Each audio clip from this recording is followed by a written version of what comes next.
बाबा साहब डॉक्टर भीमराव अंबेडकर के अंतिम 5 दिन संघर्ष, करुणा और विद्वता की अमर गाथा आपको हम लिए चलते हैं वहां। नमस्कार, मैं अनंत कुमार और आप देख रहे हैं झारखंड न्यूज लाइव। आज हम आपको ले चलेंगे भारतीय समाज सुधारक, संविधान निर्माता और दलितों के मसीहा डॉक्टर भीमराव अंबेडकर के जीवन के उन अंतिम 5 दिनों की ओर जो आज भी इतिहास में अमर है।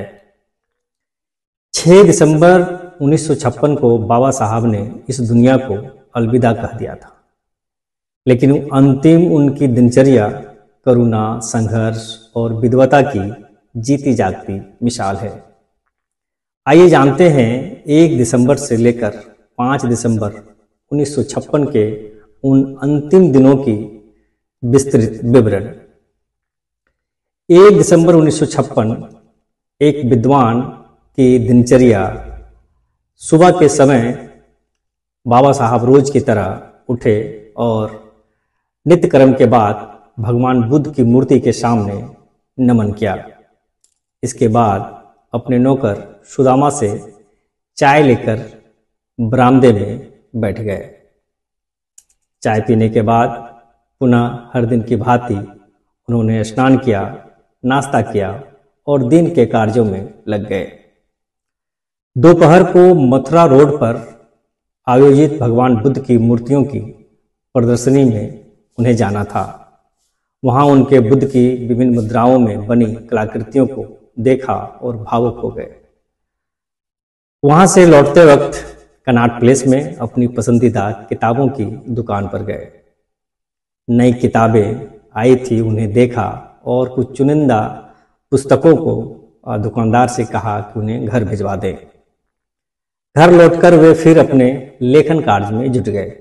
वे उस समय बुद्ध और कार्ल मार्क्स पर एक किताब लिख रहे थे, जिसमें समाज के शोषण और मुक्ति पर विचार कर रहे थे। रोज की तरह वह रात का खाना खाने के बाद फिर सो गए। दूसरे दिन 2 दिसंबर 1956 उस दिन दलाई लामा से उनकी मुलाकात होनी थी। दरअसल दलाई लामा भारत आए थे और अशोक विहार में उनके स्वागत के लिए एक बड़ा आयोजन किया गया था। बाबा साहब की तबीयत ठीक नहीं थी, लेकिन बार बार आयोजकों द्वारा अनुरोध किया जा रहा था कि वे वहां पहुंचे। उनके अनुरोध पर जैसे ही वे वहां पहुंचे, हजारों लोग अपने मुक्तिदाता की एक झलक पाने के लिए उमड़ पड़े। वहां काफी लोगों से वे मिले। इसके बाद कुछ देर वहां रुकने के बाद वे वापस लौट आए और फिर अपने घर पर कार्यकर्ताओं से मुलाकात की। उन्होंने कार्यकर्ताओं को एकता बनाए रखने का संदेश दिया और बताया कि जल्दी ही Republican Party of India RPI का गठन होगा, जिसके लिए वे इंतजार करें। इसके बाद फिर शाम को आए दिन की तरह खाना खाए। इसके बाद वो सो गए। दूसरे दिन सुबह 3 दिसंबर 1956 इन दिनों बाबा साहब ने सामूहिक फोटो सेशन भी लिया। दोपहर में जब वो बाहर बैठे हुए थे, तब उनकी पत्नी और सविता अम्बेडकर, डॉक्टर माधव मालवंकर और निजी सचिव जो उनके साथ रहते थे, नानक चंद्र रत्तू भी शामिल थे। उन लोगों ने एक फोटो खिंचवाई। इसके बाद उन्होंने अपने बीमार चौकीदार रामचंद्र से मिलने का फैसला किया। जब बाबा साहब उनके पास पहुंचे, बाबा साहब खुद भी कमजोर थे और नानक चंद्र रत्तू के कंधे पे हाथ रखकर एक लाठी लिए वो उसके पास बैठे। लेकिन जैसे रामचंद्र को वो मिले, रामचंद्र रोने लगा। उसके मरने के बाद उनकी पत्नी का क्या होगा, इसकी उनकी चिंता थी। बाबा साहब ने उसे दिलासा दिया और कहा कि हर व्यक्ति को एक दिन मरना है। उन्होंने नानक चंद्र से कहा कि रामचंद्र के लिए दवा लाए और उसे सांत्वना दी कि यह उनकी करुणा और मानवता का अनुपम उदाहरण जैसा लगा।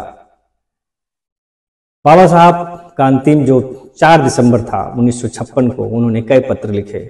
इस दिन वे संसद भवन भी गए और राज्यसभा के चूंकि मेंबर थे, वहां 2 घंटे रहे और संसद भवन में अपने कार्य भी निपटाए। लौटने पर उन्होंने महाराष्ट्र के 2 नेताओं पीके अत्रे और एमएम जोशी को पत्र लिखवाया, जिसमें उनसे आरपीआई में शामिल होने का अनुरोध किया गया। उन्होंने बुद्ध धर्म के प्रचार के लिए रंगून स्थित बुद्ध शासन परिषद को भी पत्र लिखवाया। ये सारे पत्र नानक चंद्र रट्टू लिख रहे थे। मुंबई में 14 दिसंबर को होने वाले धर्मांतरण कार्यक्रम के लिए उन्होंने वकील एमबी सामर्थ को भी एक पत्र भेजा और वह सारा कार्य नानक चंद्र रट्टू के जिम्मे था।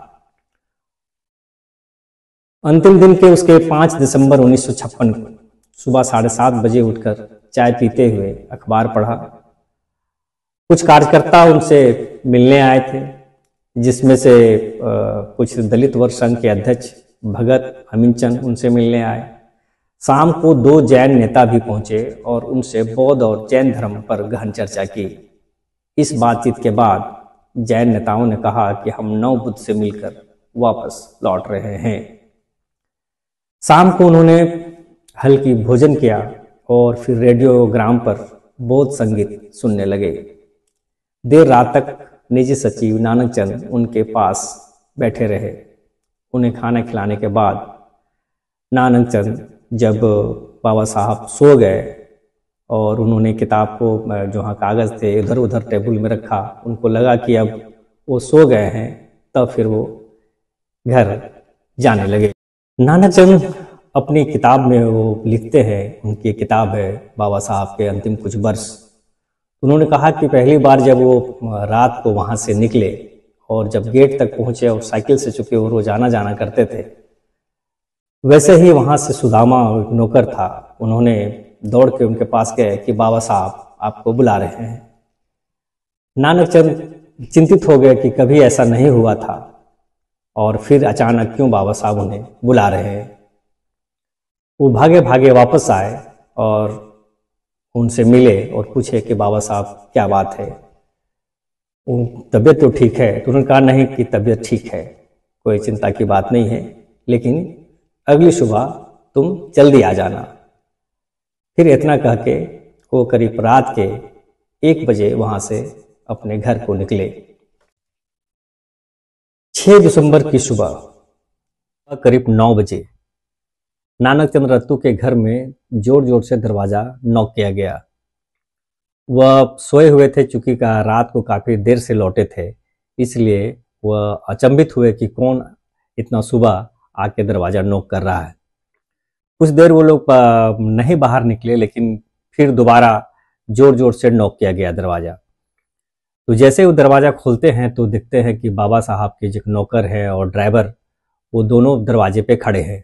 उनको देख के इनको एक बार अचंभित हो जाते हैं कि आखिर क्या हो गया कि इतना सुबह चले आए वो लोग। तो उन्होंने पूछा कि क्या हुआ, बाबा साहब कैसे हैं? तो वे दोनों कुछ भी नहीं बताया उनको और सीधे बोले कि मैडम आपको बुलाई है, सो जल्दी चलिए। तो फिर उसी तरह से वो तुरंत गाड़ी पे बैठे और सीधे बाबा साहब के कोठी पहुंचे। जब कोठी पहुंचे तब वहाँ उन्हें जगाने का प्रयास किया तो वो नहीं जगे और तब उन्होंने मैडम बताई कि बाबा साहब नहीं रहे। वो इतना सुनते ही वह जोर जोर से रोने लगे और पूरा माहौल गमगीन हो गया। उनके निधन की खबर सुनते ही पूरे देश में शोक की लहर दौड़ गई। बाबा साहब को अंतिम दर्शन के लिए दिल्ली में जो भी लोग थे, आसपास के जो जानकार लोग थे, जिनको भी जैसे जैसे सूचना मिली, उन्हें अंतिम दर्शन के लिए उनके घर पहुंचे। उस समय प्रधानमंत्री जवाहरलाल नेहरू ने भी संदेश भिजवाया। उनका पार्थिव शरीर को मुंबई ले जाया गया, जहां लगभग 5 लाख लोग अंतिम विदाई देने पहुंचे। कपड़ा मिल और बंदरगाह के मजदूर अपने काम छोड़कर शव यात्रा में शामिल हो गए। शव यात्रा में 5 किलोमीटर तक लंबी भीड़ उमड़ पड़ी। आगे कर मुंबई के समुद्र तट पर उनका अंतिम संस्कार बौद्ध रीति रिवाज के साथ किया गया। बाबा साहब अम्बेडकर का जीवन आज भी करोड़ों लोगों के लिए प्रेरणादायक है। उनके अंतिम 5 दिन हमें यह सिखाते हैं कि सच्चे नेता की पहचान करुणा, विद्वता और मानवता से होती है। मैं अनंत कुमार, आप देख रहे थे झारखंड न्यूज लाइव। तब तक के लिए इजाजत दीजिए। धन्यवाद।